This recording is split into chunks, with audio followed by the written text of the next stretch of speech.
ठीक है, सुनना सबसे पहले सुनो यार, आज हम पढ़ने रहे हैं डीएनए का डबल हेलिकल स्ट्रक्चर। अब तुम्हें डीएनए का स्ट्रक्चर तो समझ में आ गया होगा, डीएनए कैसे बॉन्ड बनाता है, ठीक है। और एक इधर वाला स्ट्रैंड और एक इधर वाला स्ट्रैंड जो होता है वो आपस में बॉन्ड कैसे बनाते हैं, हाइड्रोजन बॉन्ड। तुम्हें एक चीज और याद होगी कि जो ए था वो टी से बॉन्ड बनाता था और जो जी था वो सी से बॉन्ड बनाता था। ए और टी के बीच में जो बनता था वो डबल बॉन्ड बनता था और इनके बीच में ट्रिपल बॉन्ड बनता था। यही है, समझा मैंने क्या बोला? थाइमिन डीएनए में होता है आरएनए? थाइमिन जो अगर ये डीएनए है तो ऐसा कुछ होगा, डीएनए में होता है ना। अगर आरएनए हुआ तो ए से कोड के होके बनेगा यू और जी से कोड होके बनेगा सी, या फिर उल्टा। मतलब मुझे ये ठीक आता है, पीछे गलत ठीक लगता है। समझ में आया मैंने क्या? तो इसका मतलब बेसिक सी बात ये है कि डीएनए में टी होता है और उसमें वो होता है यू होता है, ठीक है। एक बात और याद रख सकते हो तुम, एडेनाइन जो है वो प्यूरिन है, थाइमिन जो है वो एक पाइरिमिडीन है। तो प्यूरिन एक पाइरिमिडीन से बॉन्ड बनाता है, एक प्यूरिन पाइरिमिडीन से बॉन्ड बनाता है, और अगर पाइरिमिडीन तो प्यूरिन से बॉन्ड बनाएगा। ऐसा मतलब अगर तुम्हें कभी जी दिख जाए तो सी से बॉन्ड बनेगा, और अगर सी दिख जाए तो जी से बॉन्ड बनेगा, टी दिख जाए तो ए से बॉन्ड बनेगा। बताओ समझ में आया कि नहीं आया? क्लियर है बात? पक्का समझ में आ गया? ये हमारा डीएनए का डबल हेलिकल स्ट्रक्चर की कहानी है। साथ में हमने ये भी पढ़ा था कि अगर कोई डीएनए का स्ट्रक्चर कुछ इस तरीके से काम करता है तो सबसे पहले आता है एक पेंटोस शुगर आता है, ठीक है। इसकी फिफ्थ पोजीशन पर फॉस्फेट ग्रुप जुड़ा होता है, इसकी थर्ड पोजीशन पर एक O आता है और अगले वाले की बॉन्डिंग होती है। तो अगले वाले की जो बॉन्डिंग होती है किस तरीके से होती है, अगले वाले फॉस्फेट ग्रुप ये ठीक है, और ये यहाँ पे बॉन्ड बनाते हैं। तो तुम इसका मतलब ये समझ सकते हो यहाँ पर आ गया, यहाँ पर आ गया। इसकी फिफ्थ पोजीशन खाली है, इसकी थर्ड पोजीशन खाली है। इस तरीके से काम चलता है। तो इसीलिए एक जो स्ट्रैंड होता है वो फिफ्थ पोजीशन वाला कार्य करता है, थर्ड पोजीशन वाला, और जो दूसरा होता है उल्टा होता है, जो थर्ड पोजीशन यहाँ होती है और पोजीशन। बताओ समझ में आया कि नहीं आया? क्लियर है भाई? पक्का समझ में आ गया? बता दूंगे। अब एक चीज सुनो, अब हम बात करेंगे डीएनए के डबल हेलिकल स्ट्रक्चर की। अब क्या बात करेंगे हम? डीएनए के डबल हेलिकल स्ट्रक्चर की। अब मेरी बात सुनो, देखो जो हम जो डीएनए पढ़ने वाले हैं ना वो बी टाइप ऑफ डीएनए है। बहुत सारे तरीके के डीएनए होते हैं, A type of DNA, B type of DNA, Z type of DNA. अब तुम बोलोगे इसका मतलब क्या है? मतलब ये है कि जो डीएनए होता है ना वो अलग अलग शेप और स्ट्रक्चर का हो सकता है। मतलब अलग अलग शेप और स्ट्रक्चर का मतलब ये भी होता है कि कुछ कुछ चीजें बदलती जाती है। जैसे कि फॉर एग्जांपल ए और बी टाइप का डीएनए है, इन दोनों में की जो हेलिकल फॉर्म होगी वो एक राइट हैंडेड फैशन में, एक लेफ्ट हैंडेड फैशन में, वो मैं बताऊंगा अभी, ठीक है। दोनों के बीच में हर एक रंग में 10 बेस पेयर है, किसी में 9 बेस पेयर है। समझ में आ रहा है? तो कुछ ऐसा होता है, लेकिन हमारे पास जो कॉमनली पाया जाता है वो बी टाइप ऑफ डीएनए है। इसे हम उसकी कहानी पढ़ेंगे। दूसरी इंपॉर्टेंट बात, डीएनए के स्ट्रक्चर के बारे में सबसे पहले किसने बताया था? सबसे पहले कहानी कौन लेकर आया था डीएनए स्ट्रक्चर की? उसके बारे में समझते हैं। सबसे पहले डीएनए का जो कॉन्सेप्ट लेकर आया था वो था कौन? एक साइंटिस्ट, दो साइंटिस्ट जिनका नाम था वॉटसन एंड क्रिक। क्या नाम था उनका? Watson and Crick. ये बहुत इंपॉर्टेंट नाम है, वॉटसन एंड क्रिक। समझाया मैंने क्या बोला? देखो यार, एक बात इंपॉर्टेंट ये भी समझ सकते हो कि वॉटसन एंड क्रिक ने जो मॉडल दिया था ना वो पूरी तरह से उनके ऊपर बेस्ड नहीं था, मतलब उनका नहीं था। उन्होंने कई सारी थियरीज पढ़ी थी, उन थियरीज के बेसिस पर इन्होंने कंक्लूजन निकाले थे और तब जाके इन्होंने थियरी दी थी। क्लियर है बात? और कैसे दी थी इसकी भी एक कहानी है, मतलब एनसीईआरटी में तो नहीं है ऑब्वियसली, लेकिन इसकी भी एक कहानी है कि जैसे कि 1953 के अराउंड वो सबसे पहले जो डीएनए का स्ट्रक्चर दिया गया था 1953 में दिया गया था। लेकिन इससे पहले कई सारे साइंटिस्ट जैसे कि फॉर एग्जांपल चार्गफ आया उसका पूरा नाम था एरविन चार्गफ। तो उसने अपने बहुत सारे कॉन्सेप्ट दिए कि जितना एडेनिन होगा उतना थाइमिन होगा, जितना ग्वानिन होगा उतना साइटोसिन होगा, जितना प्यूरिन होगा उतना पाइरिमिडीन होगा, वगैरह वगैरह। ये मैं तुम्हें लिखवा दूंगा, ठीक है। लेकिन दूसरा एक साइंटिस्ट, मतलब दूसरा एक और ग्रुप आया, दैट इज फ्रैंकलिन का, ठीक है। तो जो फ्रैंकलिन वगैरह साइंटिस्ट है इन्होंने डबल हेलिकल स्ट्रक्चर के बारे में कॉन्सेप्ट देना चालू कर, लेकिन इन सबको कंबाइन करके वॉटसन एंड क्रिक, सबसे पहले साइंटिस्ट है जेम्स वॉटसन, फ्रांसिस क्रिक, ये दो साइंटिस्ट पहले थे जिन्होंने सबसे पहले डीएनए स्ट्रक्चर दिया 1953 में जाकर, ठीक है। एक टेक्निक यूज करके, जिस टेक्निक का नाम था एक्स रे क्रिस्टलोग्राफी, उसके थ्रू उन्होंने डायग्राम बनाया और उसके बाद इन्होंने डीएनए का स्ट्रक्चर दिया कि डीएनए कुछ इस तरीके का दिखाई देता है। इसके पीछे एक छोटी सी कहानी भी है कि मतलब जब उन्होंने डीएनए का स्ट्रक्चर दिया था ना तो उन्होंने कब दिया था पता है? एक पब, बाहर जाते हैं ना बाहर, ठीक है, पब वगैरह होते हैं, बार वगैरह, तो वहां पे वो पार्टी कर रहे थे, ठीक है, मतलब वो डिस्को वगैरह होते हैं, डिस्को वगैरह उनमें पार्टी कर रहे थे, ठीक है। तो उन्होंने मतलब अनाउंस करते हुए बोला कि हमने जिंदगी का राज ढूंढ लिया है, मतलब जिंदगी का राज ढूंढ लिया, मतलब क्योंकि डीएनए का पता लगना बहुत बड़ी इन्वेंशन थी, डिस्कवरी थी, क्योंकि उस डीएनए के पता लगने से हमें बहुत सारी चीजें समझ में आ गई कि एक जनरेशन से दूसरी जनरेशन में इंफॉर्मेशन कैसे जाती है। और अगर मुझे ये समझ में आ जाए कि एक जनरेशन से दूसरी जनरेशन में इंफॉर्मेशन कैसे जाती है, तो मैं उसको कंट्रोल भी कर सकता हूँ और मैनिपुलेट भी कर सकता हूँ। समझ में आया? जिसकी वजह से बहुत सारी साइंस की बायोलॉजी की वो ब्रांच निकले, जैसे फॉर एग्जांपल बायोटेक्नोलॉजी। बायोटेक्नोलॉजी क्या है कि जो आपके पास जो इन्फॉर्मेशन है आप उसको इस तरीके से मैनिपुलेट कर रहे हो कि आप उसको चेंज करके आगे जाके जनरेशन में लेकर आ रहे हो। उसको क्या कहते हैं, मतलब इस तरीके से काम चलता है इसका। ठीक है यहाँ तक? तो इस कॉन्सेप्ट के थ्रू ये काम चल रहा है। ठीक है। तो वॉटसन एंड क्रिक ने क्या बोला था कि हमने जिंदगी का राज ढूंढ लिया है। और सबसे बड़ी बात, जो डीएनए का उन्होंने स्ट्रक्चर दिया था ना, उनकी बुक में, जैसे तुमने देखा होगा एनसीईआरटी वगैरह कहीं पे भी कोई भी डायग्राम्स बने हुए होते हैं उसके नीचे फिगर नंबर लिखा रहता है, फिगर नंबर ये, फिगर नंबर ये। तो उनकी बुक में जो डीएनए का स्ट्रक्चर था फिगर नंबर 52 पर था, इसलिए उस डायग्राम का नाम भी फेमस हो गया, फिगर 52। क्लियर है बात? अब वो डीएनए स्ट्रक्चर कैसे काम करता है, कैसे दिखाई देता था उसके बारे में बाद में बात करेंगे, लेकिन अभी हम बात करें डबल हेलिकल स्ट्रक्चर की। तो सुनो, सबसे पहले डीएनए के बारे में पता किसने लगाया था, नाम किसने पता, ऐसा कुछ स्ट्रक्चर है किसने पता लगाया था? सबसे पहले हमने फ्रेडरिक मिशर का नाम पढ़ा था। ठीक है, फ्रेडरिक मिशर सबसे पहले साइंटिस्ट आया था। हेलो, ठीक है, फिर आए वॉटसन एंड क्रिक। ठीक है, तो इन्होंने फिगर 52 वगैरह कॉन्सेप्ट दिए। अब दिमाग लगाना। ठीक है, तो सबसे पहले मैंने क्या बताया था, फ्रेडरिक मिशर आया था सबसे पहले। ठीक है, तो फ्रेडरिक मिशर आया, उसके बाद मैं फ्रेडरिक मिशर बता रहा था जिसने सबसे पहले न्यूक्लिक एसिड के बारे में पता लगाया था, उसका नाम रखा था न्यूक्लिन। ठीक है, फिर उसका एक साइंटिस्ट आया ऑल्टमैन, उसने बताया कि भाई इसके अंदर क्या है, इसके अंदर ना कुछ एसिडिक कैरेक्टर है, इसलिए उसका नाम रख दिया न्यूक्लिक एसिड। समझ आया? उसका काम चल रहा था कि डीएनए स्ट्रक्चर ऐसा होगा, ऐसा है, ये है वो है, तो उसका फ्रैंकलिन आया, बहुत सारे साइंटिस्ट आए। इन सब साइंटिस्टों ने थोड़े थोड़े कॉन्सेप्ट दिए, डबल हेलिकल स्ट्रक्चर है वगैरह वगैरह। फिर फाइनली डीएनए का जो स्ट्रक्चर बनाकर दिया वो किसने दिया, वॉटसन एंड क्रिक ने। मतलब मेरे जो प्रोफेसर थे ना, वो वॉटसन से मिल भी चुके हैं, है ना, मतलब वो 90 इयर्स का था, मिल चुके हैं, मतलब मेरे प्रोफेसर जो थे। ठीक है, तो मतलब उन्होंने फोटो डाली थी अपने उस पे, उनका एक पेज था, ब्लॉग पोस्ट होता है ना, ब्लॉग, तो ब्लॉग पोस्ट पे डाला हुआ था, उन्होंने उसके साथ फोटो डाली थी। बहुत ज्यादा एज, मतलब 90 साल का था उस टाइम में, पता नहीं अब क्या हुआ, अभी जिंदा ही होगा शायद, शायद। ठीक है, तेरे को भेज देंगे भैया आपके प्रोफेसर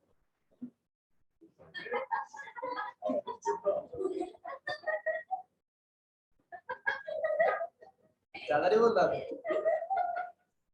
ठीक है, तो क्या ना, उनकी उम्र तो फिर उनकी उम्र कितनी होगी, आपके प्रोफेसर को उनकी उम्र कितनी होगी?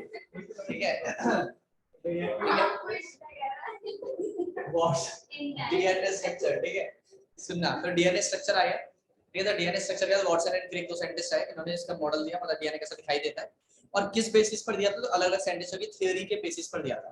तो एक टेक्निक थी जिसका नाम था एक्सरे क्रिस्टलोग्राफी टेक्निक। ठीक है, तो एक्सरे क्रिस्टलोग्राफी टेक्निक एक तरह से तुम ये समझ सकते हो कि ये देखने का तरीका था कि किसी स्ट्रक्चर को देखा जा सकता है।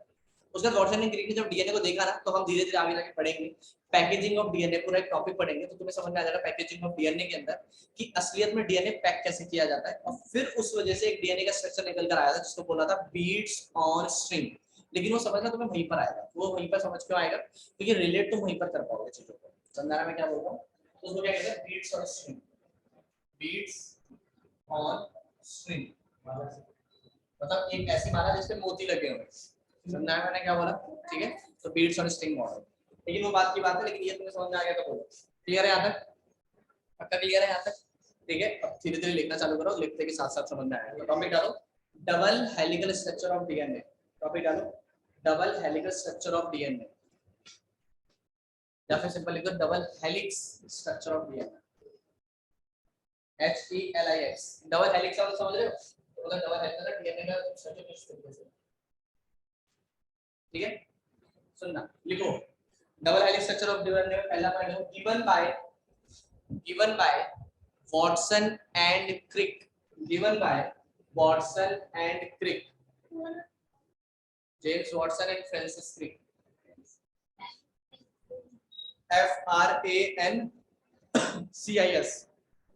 FRANCIS, फ्रांसिस क्रिक, इन 1953 में दिया था, in 1953। नेक्स्ट वन लिखो, it was based on study of it was based on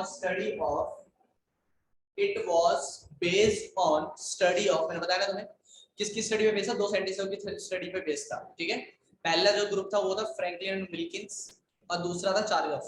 ठीक है, तो इट वाज बेस्ड ऑन, क्या लिखा है मैंने, स्टडी ऑफ, पहला लिखो ए पॉइंट डालो इसके अंदर, ए, इसके अंदर पहला पॉइंट डालो A, Franklin and Wilkins, based on study of, A point डालो, Franklin FRANKLIN, Franklin and Wilkins WILKINS, Franklin and Wilkins, Franklin की स्पेलिंग FRANKLIN। ठीक है, इसमें लिखो, मतलब हल्का सा हाइफन डाल देना, इसमें लिखना x-ray x-ray x-ray diffraction, x-ray diffraction, x-ray diffraction और क्रिस्टलोग्राफी, क्रिस्टलोग्राफी ऑफ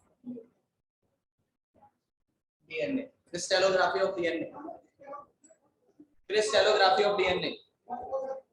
इसके अंदर लिखो ऑब्जर्वेशन, इस ए में ही चल रहा है सब कुछ, ए में ही चल रहा है सब कुछ। इसमें क्या ऑब्जर्व करा? ऑब्जर्वेशन। ऑब्जर्वेशन में पहला पॉइंट देखो, पहली ऑब्जर्वेशन जो थी उसमें लिखो DNA is a double helix. ये फ्रैंकलिन एंड विल्किंस वाले पॉइंट के अंदर ही चल रहा है ऑब्जर्वेशन, और उसके अंदर पहला पॉइंट है DNA is a double helix structure. Next one लिखो डीएनए शोज, नेक्स्ट वन लिखो DNA shows 3.4 angstrom, DNA shows 3.4 angstrom, angstrom तो जानते हो ना, 3.4 angstrom of 3.4 angstrom of periodicity, 3.4 angstrom of periodicity.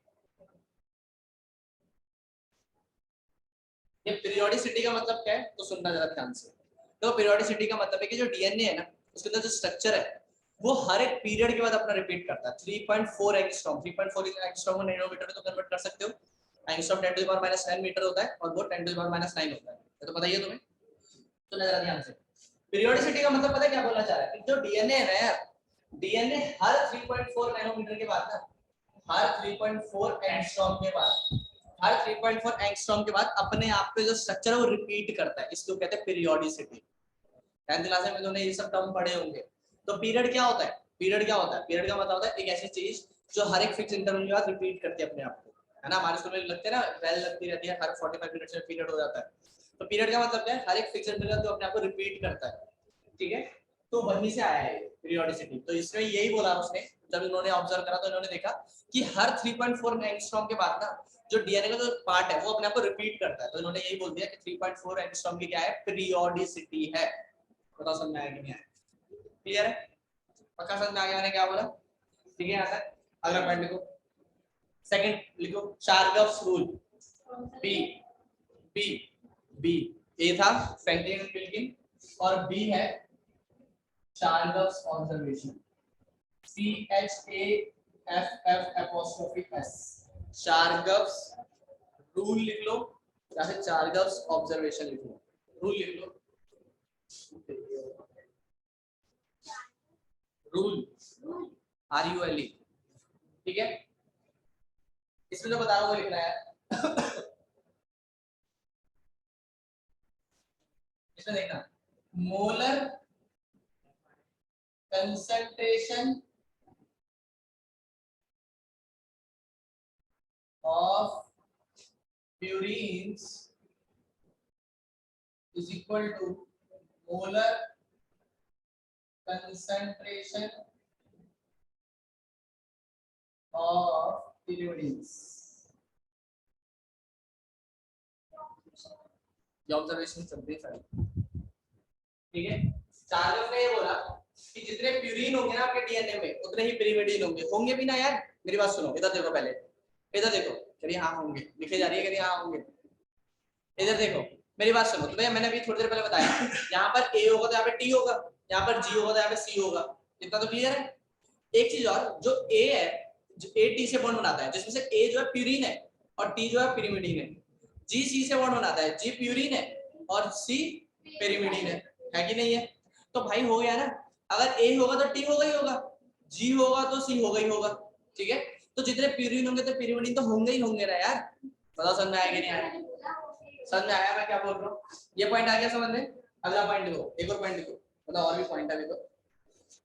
उसको सिंपल भाषा में अगर बोला जाए तो ये बोल सकते हैं प्यूरिन्स इज इक्वल टू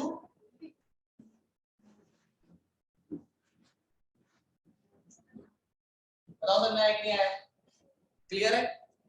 और उसके बाद ये भी बोल सकते हैं कि जितने प्यूरिन्स होंगे उतने ही पिरिमिडिन्स होंगे। ए और जी दोनों प्यूरिन है, कहीं सोच लो कि एक पिरिमिडिन ऐड कर दिया आपने, ए और जी बराबर होंगे टी और सी के, होंगे कि नहीं?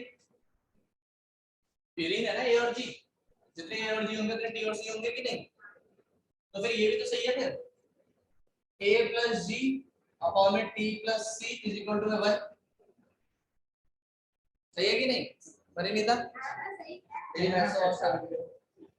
क्या कह रहा है? कि मैं ना क्या चाहती हूँ यार इससे चार लफ्ज कहना चाहता है, मैं थोड़ी कुछ कहना चाहता हूँ। इतना क्लियर हो गया?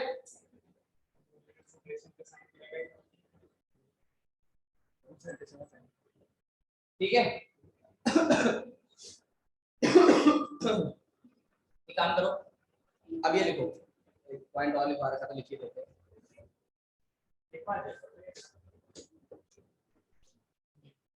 बेस रेशियो, एक टर्म लिखो बेस रेशियो। हाँ अगला पॉइंट है, अगला पॉइंट लिखो बेस रेशियो। बेस रेशियो क्या है भैया? ए टी से कौन बनाता है? इस बार उल्टा है नहीं, वापस वही लिखने लग जाओ, यहाँ पे अलग है यहाँ पे अलग है, ठीक है? स्पेसिफिक फॉर स्पेसिफिक स्पीशीज या फिर specific for each species.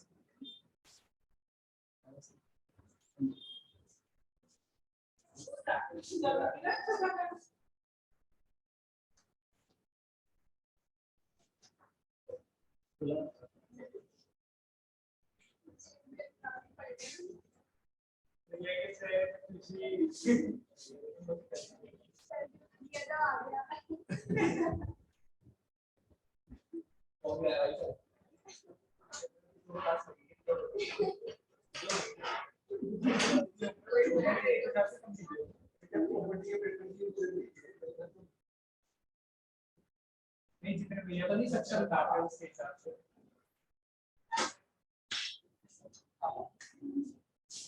Nepal से है।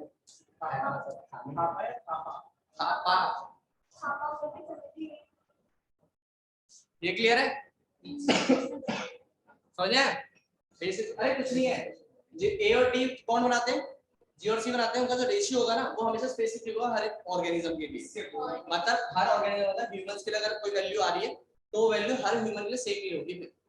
समझा है? जैसे कि मान लो फॉर एग्जांपल ह्यूमंस के लिए 1.3 है तो हमेशा 1.3 होगी हर ह्यूमन के लिए, लेकिन वो टाइगर के लिए अलग होगी, लेकिन फिर जो टाइगर में होगी वो हर टाइगर के लिए सेम होगी। समझ आ गया? नहीं होगी ना, एक जानवर फिर उसकी तरह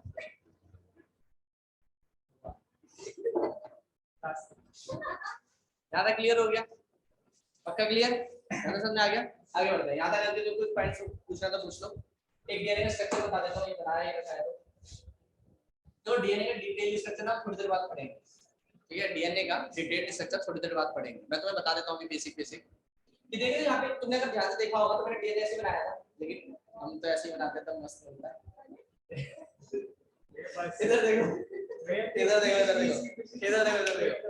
अगर तुम ध्यान से देखोगे ना तो तुम्हें एक चीज दिखाई देगी, ये एक बहुत बड़ा गड्ढा है, मतलब तुम्हारे दिमाग से बड़ा नहीं है, वो बात अलग है। यहाँ पे एक छोटा गड्ढा है, फिर एक छोटा बड़ा गड्ढा है ना? तो डीएनए से काम करता है। डीएनए ना इस तरीके से रैप्ड होता है, इधर डीएनए इस तरीके से रैप्ड होता है कि उसके पास एक मेजर ग्रूव होता है और एक माइनर ग्रूव होता है। ग्रूव का मतलब गड्ढा, एक मेजर होता है, माइनर होता है, मेजर होता है, माइनर, मतलब अल्टरनेटिवली काम करते हैं सारे, major minor major minor major minor ऐसे आते हैं। बताओ समझ में आया कि नहीं आया? क्लियर है? दूसरी बात, हमारा जो डीएनए, मैंने भी थोड़ी देर पहले बोला था, एक बी टाइप ऑफ डीएनए पढ़ रहे हैं, और जो बी टाइप ऑफ डीएनए होता है ना वो राइट हैंडेड फैशन में घुमा हुआ होगा। ये दो स्ट्रैंड है, ठीक है? देखो ये भी क्वेश्चन आया था लेकिन हमारे सिलेबस का है नहीं, मतलब हमने आगे डेवलप पढ़ा हुआ है। तो क्वेश्चन ये भी आया था कि भैया डीएनए के जो दो स्ट्रक्चर, हेलिकल स्ट्रक्चर है, पहली बात तो दो डीएनए के दो स्ट्रक्चर है, मतलब दो स्ट्रैंड्स है, तो यार एक ही स्ट्रैंड से भी तो काम चल सकता था, नहीं, वो आरएनए की तरह काम करता है, अनस्टेबल रहता है, तो इसलिए दो स्ट्रैंड आए। लेकिन ये जो दो स्ट्रैंड है स्टेयर्स की तरह भी तो सकते, तुम्हारी जो लकड़ी होती है, वाह, पता समझ में आया कि नहीं आया? कैमरा घुमाओ यार। ठीक, कैमरा बनाओ। आज हमारे पास स्टेयर भी है दिखाने के लिए।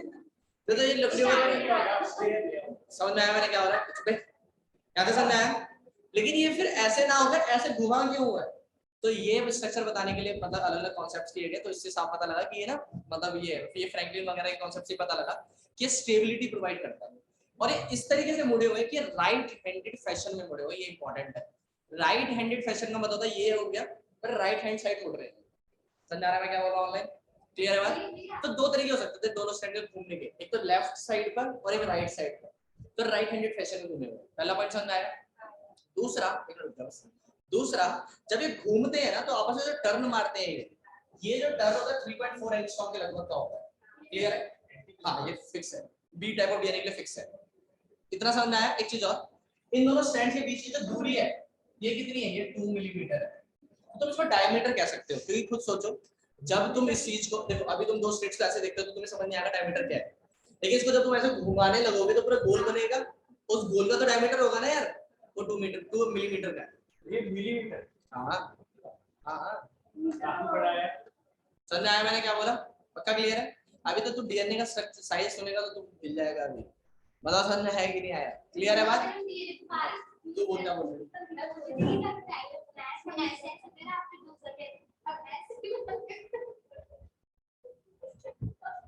आगे बढ़ते हैं। अरे ऐसे ऐसे बना सकते थे, आपने ऐसे ऐसे बनाया, मैं ऐसे ऐसे नहीं बना सकती है।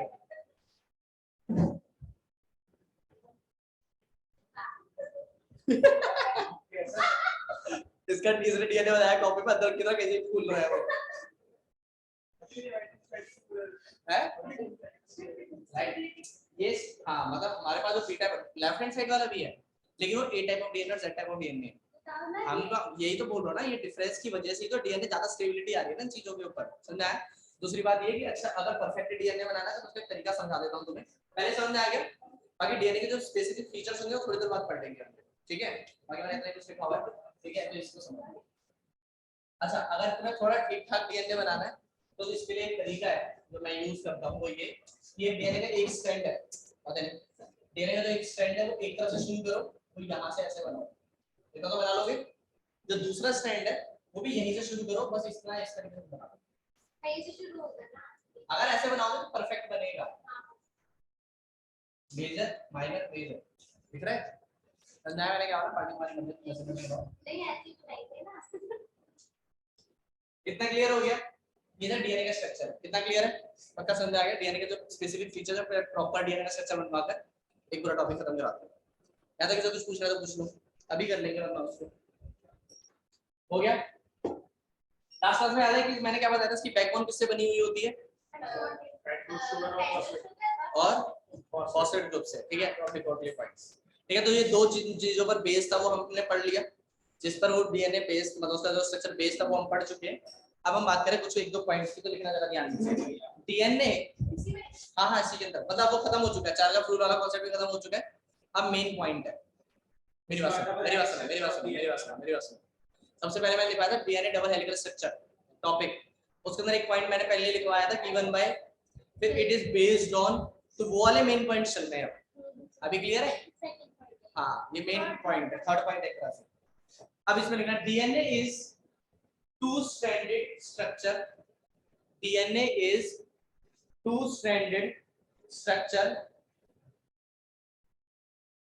in which backbone is made up of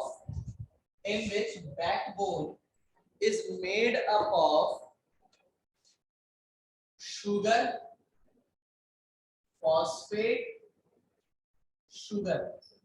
In this backbone is made up of sugar, phosphate, sugar and nitrogenous base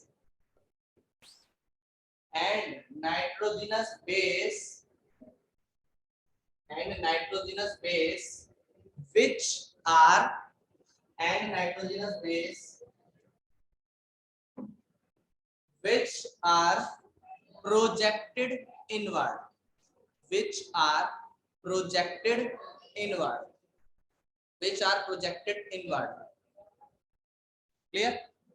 which are projected inward. Clear हो गया ये? यहाँ तक जो दिक्कत पता चल रहा है? ठीक है, नेक्स्ट पॉइंट लिखो. नेक्स्ट पॉइंट लिखो, shows SHOWS shows complementary base pairing, shows complementary base pairing, shows complementary base pairing, that is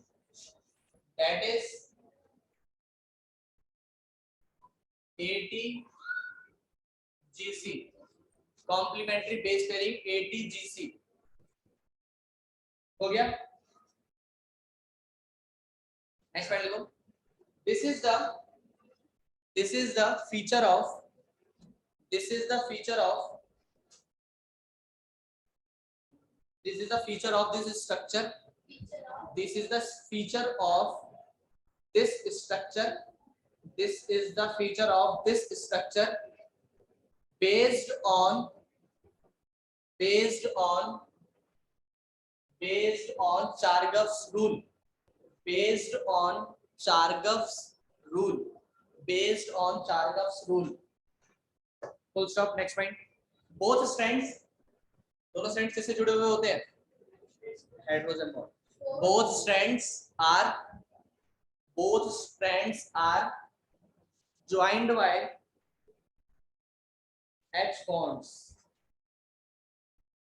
STRAND. हो गया? अच्छा एक चीज और बताओ कि अगर एक डीएनए का एक स्ट्रक्चर यहाँ पर ऐसे, ठीक है, तो मान लो फॉर एग्जांपल ये यहाँ पे बॉन्ड बना हुआ है, एक को बेस पेयर कहते हैं, लिखा हुआ सारी चीजें. अगर यहाँ पे A है तो यहाँ पे क्या आएगा? यहाँ पर G है, यहाँ पे, तो इसका मतलब एक स्टैंड अगर तुम्हें पता है तो तुम्हें दूसरा पता लग सकता है. साफ सीधी बात है. तो इस पॉइंट को भी लिखो.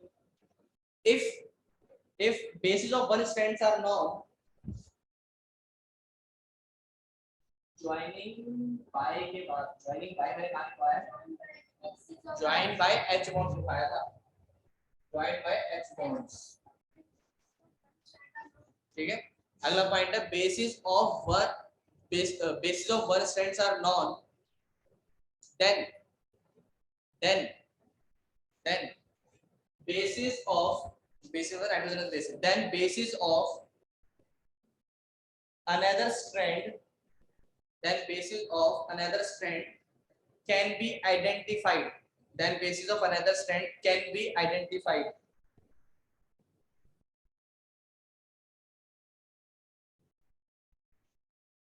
एक लास्ट पॉइंट लिख लो. अब लेकिन मैं अगले सेशन में इसको पूरा डिटेल स्ट्रक्चर भी तो समझाऊंगा. ठीक है, लास्ट पॉइंट लिख लो उसके अंदर. as the purines binds with the DNA, as the purines binds with pyrimidines, as the purines binds with pyrimidines, comma, as the purines binds with pyrimidines, comma, there is a equal distance between two strands. There is a equal distance between two strands, that is 2 nanometer. That is 2 nanometer. मैंने millimetre बोल दिया था. मैं कभी तो पूछ रहा था मिलीमीटर. यहाँ पे 20 एंगस्ट्रॉम लिखा थोड़ी है मैंने, लिखाया थोड़ी है. 20 एंगस्ट्रॉम, 2 नैनोमीटर या फिर 20 एंगस्ट्रॉम. क्लियर? और फटाफट से अगले सेशन में आओ. ठीक है, अगले सेशन में हम क्या करेंगे, डीएनए का मैं पूरा स्ट्रक्चर बताऊंगा, बी टाइप ऑफ डीएनए, क्योंकि हमारा जो मेजर डीएनए होता है वो बी टाइप ऑफ डीएनए होता है. उसके सारे कैरेक्टरिस्टिक फीचर उसके बाद बात करेंगे. ठीक है, अगर कुछ पूछना तो पूछ लो.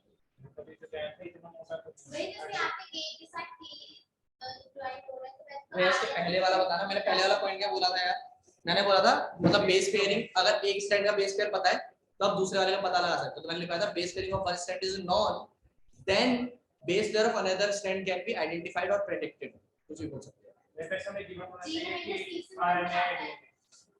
अगर आरएनए होता तो सिंगल स्ट्रैंड ही होगा ना मेरे भाई. अगर आरएनए होता तो सिंगल स्ट्रैंड ही होगा ना. हां बंदा बोल.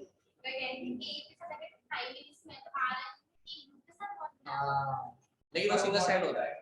लेकिन मेरी बात सुनो ना, मैं क्या बोल रहा हूँ, अगर मान लो फॉर एग्जांपल डीएनए का ये स्ट्रैंड है और डीएनए ऐसे है, अगर यहाँ पे ए है यहाँ पे टी होगा, लेकिन आरएनए तो सिंगल स्ट्रैंड होता है ना, आरएनए तो सिंगल स्ट्रैंड, ठीक है। लेकिन इसका मतलब अगर ये वाला स्ट्रैंड डीएनए का कॉपी करेगा आरएनए के लिए, तो ए से कॉपी क्या होगा, यू, पी होता था ना डीएनए में, वो यू हो जाएगा, वो मैं बताऊंगा, टेंशन मत लो। इतना क्लियर हो गया, बता दो उसे। एक ही स्टैंडर्ड कॉपी मतलब कैसे होगा? as the वाला रिपीट करना है, as the मैंने क्या बोला, as the purines is always, As a purine binds. अरे वो सेम ही चीज है, as the purines binds with pyrimidines they have uniform distance between them that is 2 nanometer. Purines pyrimidines से बाइंड करते हैं, इसलिए उनके बीच का जो स्पेस होता है वो यूनिफॉर्मली फॉलो करता रहता है, इसको बोलते हैं 2 नैनोमीटर, डिस्टेंस है 2 नैनोमीटर। समझ में आ गया? अभी इसको तो बना के लिख लेगी ना तू। डीएनए में जो दो स्टैंड होते हैं, तो ए एक इधर होगा, टी साइड होगा, लेकिन आरएनए में एक ही स्टैंड होता है ना, तो फिर वो बीच में कैसे आता है? बीच में कब आएगा?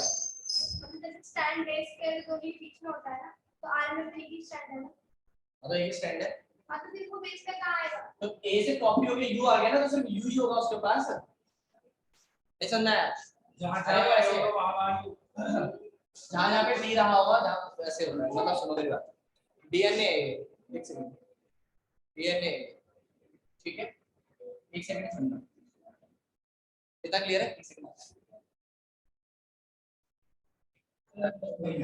ये डीएनए इधर देखो, ये डीएनए के स्ट्रैंड ऐसे है ना, ठीक है, अगर इधर ए है तो इधर टी होगा, इधर जी है तो इधर सी होगा, इधर टी है तो इधर ए होगा, इतना क्लियर? इस डीएनए को खोल लो, ये कुछ ऐसा दिखाई देगा, इसमें इधर ए टी ऐसे है, इधर ए है तो इधर जी है तो इधर सी, इधर टी है तो इधर क्लियर?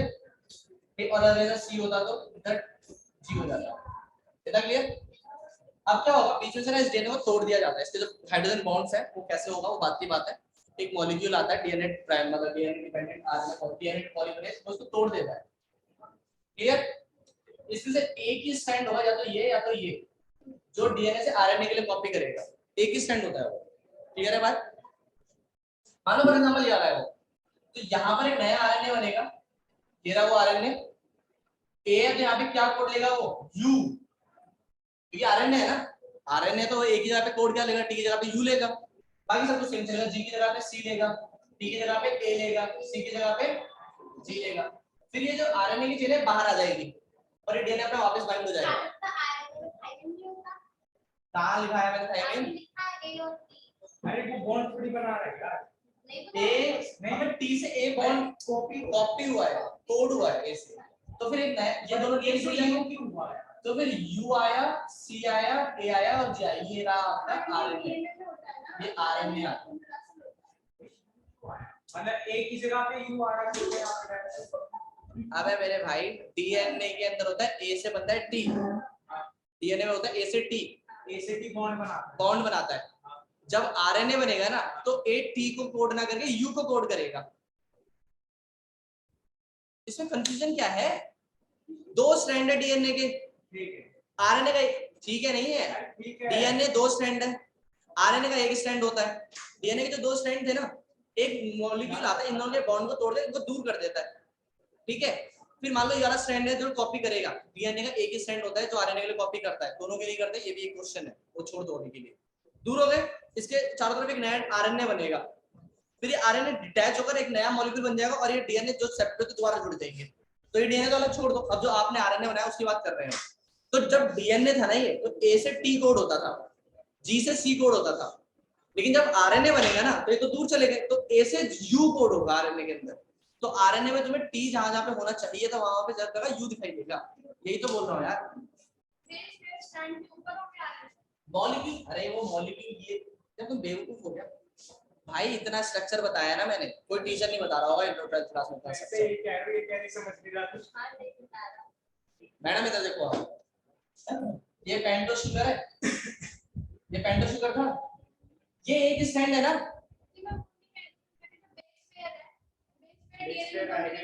अरे बेस पेयर यही तो होता है ना, बेस पेयर स्ट्रैंड ही तो बेस पेयर जो स्ट्रैंड बनाता है, इसके बॉन्ड से ही तो बनता है स्ट्रैंड, इसके बॉन्ड से ही तो बनता है, यही तो पूरा स्ट्रैंड है। अरे पर पागल बच्चे हो तुम यार। भाई ये एक मॉलिक्यूल है ए, समझाया मैंने क्या बोला, ये ए है, तो इस पे आएगा कौन, इसके नीचे आ जाएगा टी, इसके नीचे आ जाएगा जी, तो यही तो स्ट्रैंड है। इसके ऊपर क्या होता है, मैं ऐसे लाइन लगा के दिखा रहा हूं तो तुम्हें लग रहा है कंफ्यूजन हो रही है। अबे स्ट्रैंड तो वही है, कंफ्यूज मत हो, सिंपल सी बात याद रखो, एक डीएनए जो होता है वो डबल स्ट्रैंडेड होता है और आरएनए जो होता है सिंगल स्ट्रैंडेड होता है। अब जो सिंगल स्ट्रैंड है ना, तुम्हारे दिमाग में पता क्या चल रहा है, मैं क्या कर दे रहा हूँ, मैं यूं कर दे रहा हूँ ना, लाइन लगा दे रहा हूँ, तो तुम्हें लग रहा है किसी के ऊपर लाइन करा है। अरे यार ये लाइन तो दिखाने के लिए, असली तो मॉलिक्यूल तो ये है, असली तो मॉलिक्यूल तो ये है, असली तो मॉलिक्यूल तो ये है। बस जब दो स्ट्रैंड आते हैं तो उनको दिखाने के लिए ये मॉलिक्यूल और ये मॉलिक्यूल सिर्फ लाइन दिखा देते हैं, ये मॉलिक्यूल और ये मॉलिक्यूल लाइन दिखा देते हैं। अभी बोलते समझ नहीं आया, अभी अंदर नहीं आया, नहीं आया समझ में, समझ आ रहा है मैं क्या बोल रहा हूँ भैया। ये तो मॉलिक्यूल है ना, ये तो ए है, ये तो अपने असली तो मॉलिक्यूल, तो पूरा मॉलिक्यूल बनाया था मैंने न्यूक्लियोटाइड, जी पूरा न्यूक्लियोटाइड, और न्यूक्लियोटाइड न्यूक्लियोटाइड आपस में बॉन्ड बनाते हैं, भूल गए, समझ आ रहा है। तुम ये मत देखो, ये लाइन मत देखो, लाइन तो दो स्ट्रैंड को जोड़ने के लिए है, इसको सोचो, ये ए है, ये यू है, ये जी है। अगर आरएनए होगा तो डीएनए होगा तो इसके सामने एक और स्ट्रैंड आ जाएगा और यहाँ पे एक और मॉलिक्यूल होगा, यू होगा तो ये टी होगा और ये आपस में बॉन्ड बनाएगा, सॉरी ए होगा, यहाँ पे ए होगा तो ये क्या होगा, अगर डीएनए बना रहा है तो पी होगा, ये पूरा स्ट्रैंड बनाएगा। अभी समझ आया मैंने क्या बोला, अभी समझ नहीं आया समझ आ रहा है। ये लाइन लाइन बना रहा है, इसमें कंफ्यूजन हो रही है ना भैया, वो तो मॉलिक्यूल दिखाने का, बॉन्ड दिखाने का तरीका है वो तो यार, अभी समझ नहीं आया।